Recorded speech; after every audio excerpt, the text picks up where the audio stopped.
I never imagined that night would change my life forever.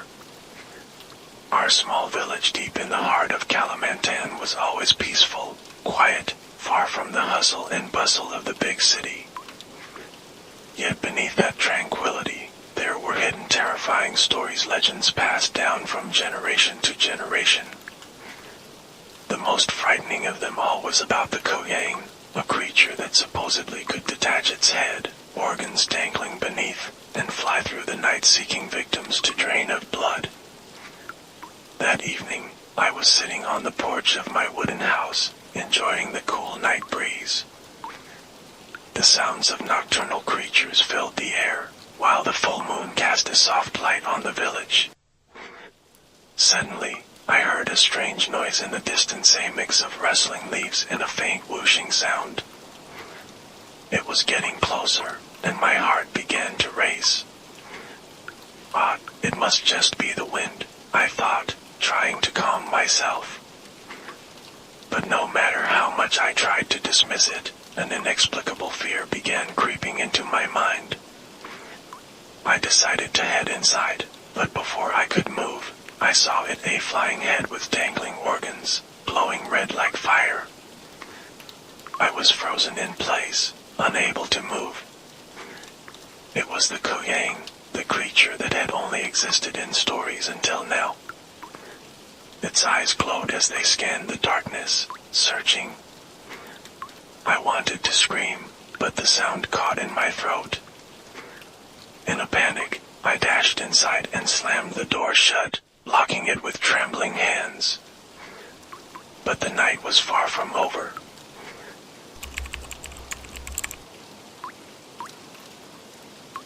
Inside the house, I could hear my heart pounding in my chest. I tried to calm down, but the wrestling sound outside the walls made my fear grow stronger. The Kuyang was still out there, hunting for me.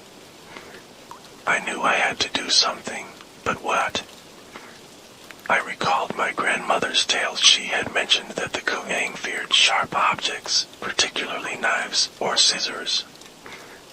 With shaky hands, I grabbed a kitchen knife, gripping it tightly as I stood by the door, waiting for whatever might come next. The minutes felt like hours. Then, I heard footsteps on the roof, followed by a soft tapping on the window.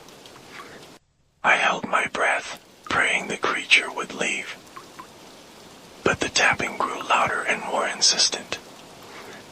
Slowly, I approached the window, my heart pounding louder with each step. I pulled the curtain back slightly, and what I saw made my blood run cold. A black cat with glowing red eyes was staring directly at me. Its gaze was intense, unblinking. This wasn't just any cat. I knew, deep in my gut, that this was the Kuyang in disguise.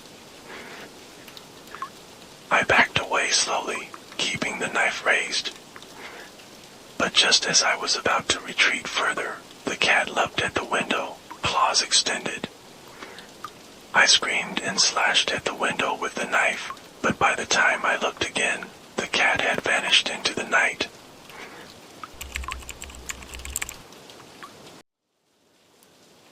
I knew I couldn't stay locked inside the house forever. The Kuyang would keep hunting me, and if I didn't do something, I'd be its next victim. Gathering all my courage, I stepped outside, knife in hand, prepared for whatever might come. Outside, the air felt unnaturally still. The wind had stopped blowing, and the sounds of the night creatures had fallen silent. All that remained was an eerie, oppressive quiet. I walked slowly, scanning the surroundings for any sign of the Kuyang. My ears caught a faint rustling behind me. I spun around, and there she was, a pale woman with hollow, vacant eyes, standing in the shadows. Her body looked frail, but the way she stood sent chills down my spine. I knew she wasn't human. Before I could react, the woman transformed, her head detaching from her body. It was the Kuyang, her head, now floating, her organs trailing beneath, radiating a sinister red glow. I had no choice but to run. I screamed, sprinting through the village, the Kuyang fast on my heels. I could feel her breath on my neck, hear the ominous sound of her organs dragging along. I darted into the nearby forest, branches tearing at my clothes as I desperately tried to escape. But the Kuyang was relentless, her glowing eyes locked onto me, determined to claim my blood. Just when I thought all was lost, I stumbled upon an old shrine hidden deep within the trees. It was said that the spirits here could protect against evil. With no other options, I dove into the shrine, praying it would be enough. The Kuyang followed me, her terrifying figure filling the entrance. I could see the hunger in her eyes, the lust for blood. She lunged forward, but as she crossed the threshold, a blinding light erupted from the shrine, and she shrieked in pain. The light grew brighter, forcing the Kuyang to retreat. She let out a final, ear-piercing wail before disappearing into the darkness.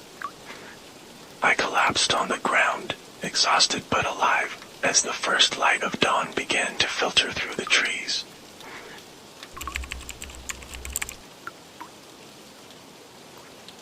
The sun was rising when I finally made it back to the village.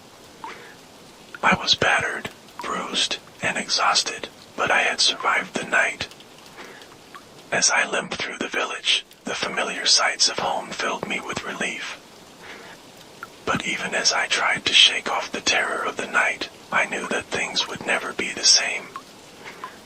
The villagers were already awake, going about their morning routines as if nothing had happened. But when they saw me, they knew. The older ones crossed themselves, whispering prayers under their breath, while others gave me worry, fearful looks. Word spread quickly about my encounter with the Kuyang. Some doubted my story, dismissing it as the delusions of a man driven mad by fear.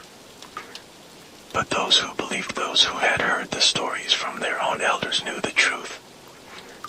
The Kuyang was real, and she had come for me. In the days that followed, the village was gripped by an unspoken fear. People began to carry knives and sharp objects with them at all times, and pregnant women were never left alone. I tried to return to my normal life, but the nightmares haunted me. Every time I closed my eyes, I saw her those glowing red eyes, that terrifying face, and the horror that followed. Despite my survival, I knew the Kuyang wasn't gone for good. She was still out there, lurking in the shadows, waiting for the next opportunity to strike. And so, I lived with the constant fear that she might return, whether for me or someone else. I could only guess. But one thing was certain, I would never forget that night, and the terror that came with it.